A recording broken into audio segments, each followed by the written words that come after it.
say about it because I'm not happy about the time of the year that they're doing it. But like I say, we have that public works meeting tomorrow night, and I'm gonna find out a lot more about what's going on, how soon they can get it done. I don't think it's possible, but that's, I'm not. We'll see. We'll see. All right, time will tell. I don't have anything further. Public safety, Walter Crease. Good evening, everyone. We had a meeting today for the public works, which we do every fourth Tuesday of the month. And the discussion we had today was pretty much about a safety issue that I observed, and we were talking about what we might be able to do, which is when we're exiting the subdivision on Bighorn Drive, the northeast property, their landscape, there's a lot of bushes there that's blocking the sight lines to the bike path and also any traffic coming in from Hainesville if you're trying to take a left. For you to see anything down that bike path, you have to stop at the stop sign, pretty much creep into the intersection, to the crosswalk before you can actually see any, either into the bike path, and most of the time you can't see a car coming around the curve, basically. And so I've had plenty of time where I've had to accelerate pretty quickly.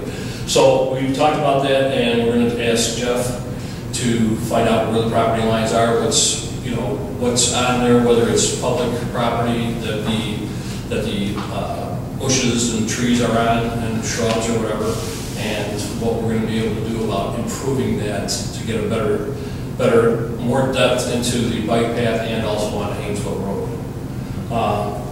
One of the other things that we were talking about is another, safety tip of the month, which we're trying to continue on. We're trying to put on the website, and basically, which now is up. Cool. Thank you, Kathy. Thank you for your hard work. And what we're going to write about next month, which is going to be like school bus safety, texting, driving, and all that other stuff. So that's what we were doing, and hopefully next month you guys will join us. Thank you. Community relations, Trustee Piranowski. I don't really have anything going on. We had our annual Hainesville Fest this past Saturday, and I think it was a resounding success. I would definitely like to especially thank my committee members, Jeff Gately, Kathy Metzler, Linda Soto, who were instrumental in the success of this event. I'd also like to thank Jackie Bruck, who is a community volunteer who went out and towards the end of the sponsorship time, went out and went door to door to businesses collecting more sponsorship dollars than we had ever gotten in the past years. This year we got a total of, and I want to put this right, $10,450 in sponsorship. So that is the most we've ever gotten. I'd also like to thank my wife, Brenny, who manned the ticket counter for the entire time that she was there, for the entire time of the Hainesville Fest. I'd like to thank Anthony and Jimmy Soto for being the two biggest workhorses I've ever seen at a Hainesville Fest this year. They had things cleaned up, packed up, and quicker than I could blink my eyes. I mean, it was amazing. They did a phenomenal job. I'd like to thank everybody Trustee Crease, who was our runner for the ice. He did a great job with that. It was nice, very much appreciated. Everybody who turned out for it, we had a phenomenal time. I can't thank everybody enough, and I'm probably missing people. Roseanne and Karen for coming and manning the booth, as well as Kelly for coming towards the end and manning the booth with us. Everybody just did a phenomenal job, and thank you to all of our sponsors. There's too many to list. We will be taking out an ad in the Daily Herald thanking all of our sponsors to show them how much we appreciate them, and I just can't say enough how much I really appreciate it. This year, we have a little fact right here that last year we sold $809 in wristbands. This year we sold $1,168 in wristbands. Everybody really turned out. Everybody seemed to thoroughly enjoy the wristbands, and they also enjoyed the fact that we were also selling single ride tickets for people who necessarily didn't want to ride all the rides, but maybe went to 20 rides once. So I really enjoyed it. I thank everybody who was involved involved, and especially thank you to all of our sponsors and to our volunteers. Thank you, John. John, we want to thank you for a great job also. You and Yes. definitely, Yes. and the mayor, and everybody involved, yes. Business. An ordinance establishing the salary for the mayor. And I'm going to turn this over to McGarry first. The Finance Committee has been discussing an increase of salary for the mayor's position. This would not take effect, even if we pass the ordinance tonight, does not take effect until after the next election. So whoever wins the mayor's position at that time will be affected by this raise. You have before you, or you have in your packet, a memo from me,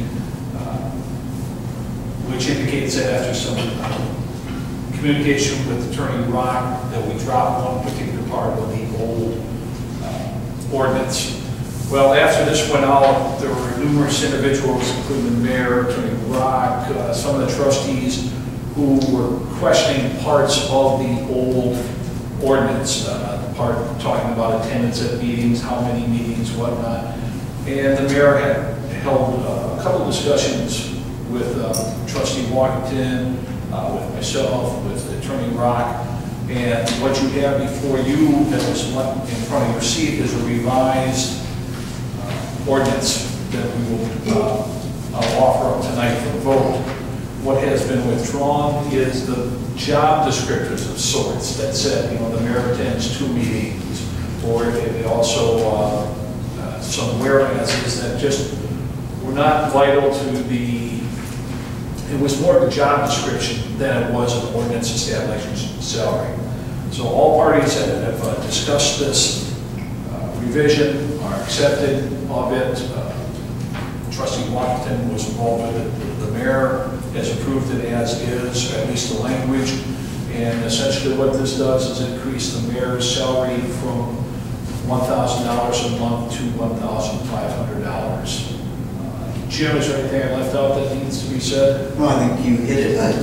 Just to reiterate what you did say is that there weren't any substantive changes made to the ordinance itself from the version that you have in your packets. The only changes were to the whereas recitals, and the change was that several were deleted. Okay. So with that, I make a motion to pass this ordinance, the revised copy of this ordinance that was placed in front of you this evening.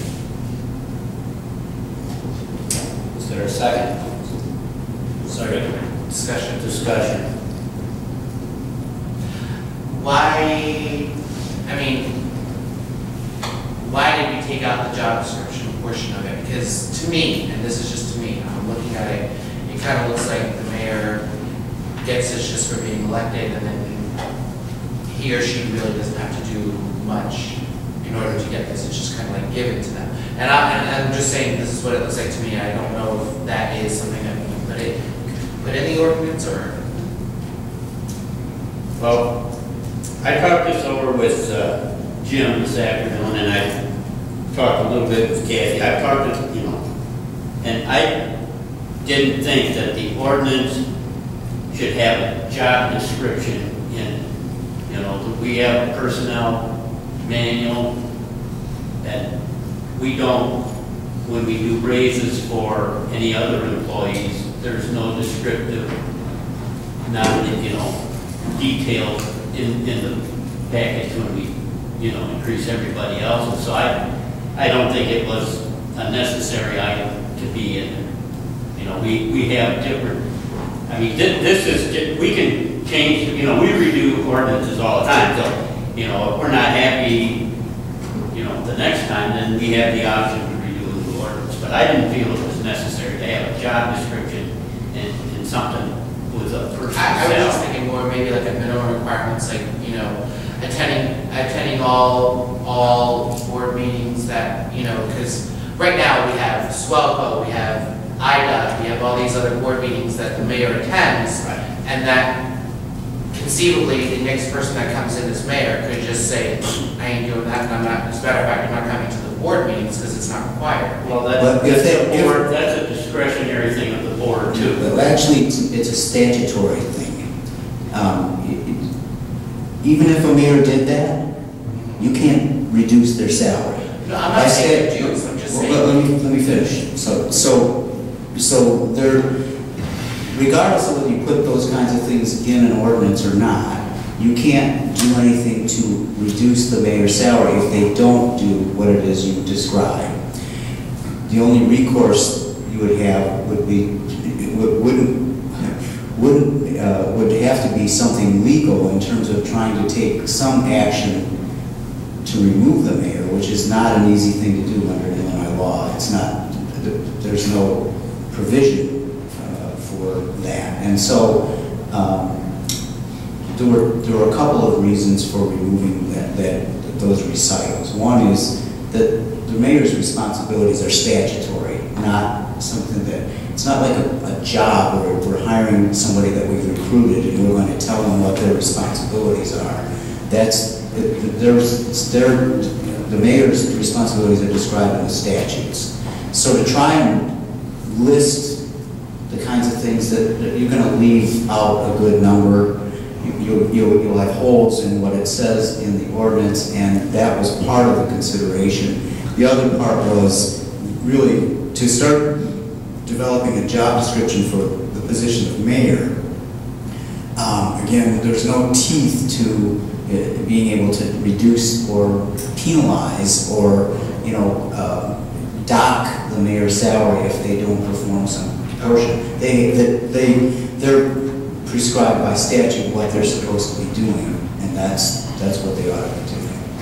And the board has the power to suggest to the mayor what she can, where we want her to go, or if there are meetings that we think either she's going to have to go or appoint somebody else to do it, because these are places that somebody from the village should be in contact with. And like I say, Linda does her more than her share of meetings. Oh, yeah. So, but that's not why we're doing it. This is, Maybe to address your concern, John, a little bit, maybe the board should look at the development of a job description for the mayor's position, or if not a job description, expectations of the board. I think that would be appropriate, but we can talk about it more. the other thing too is you have to realize that some of the other villages have village managers, which we don't, and Linda fulfills a lot of those hats that a village manager would have to, would take on the side. But, Linda's never turned anything down, believe me. She's very diligent about what she does. That's what we're all the other mayors. And this is just a reflection on, what I think she has come. That was my opinion. I didn't think the other stuff needed to be put in there. That's what we came up with as a group. Well, I understand, taking out the job description, but I personally think that a 50% raise is absurd in these times. I'm sorry. I understand that, we're not in this for the money, we're in this for the betterment of our community. But in any business that's out there right now, 50% raises are just absolutely unheard of. You haven't seen the baseball players raises. I understand that baseball players are a whole completely different ballpark. When was the last time the mayor's salary was raised? In '04. In '04, so it's been 8 years without a raise. 8 years. Okay, well, I can see a raise, but I'm not agreeing with 50%. I'm sorry, it's not, What was the- I'd love to get a 50% raise in my job. I think 600 was So it was 600, then it went up to 4? not. It went up $400 to 1,000. Any more discussion? Roll call. Trustees Darrenowski, Aye. Crease, Aye. Walkington, Aye. Barrett, Nay. Daly. Aye. Motion carried. Ordinance number is 12-8-163.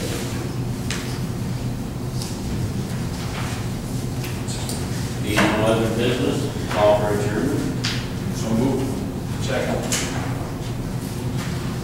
All approved?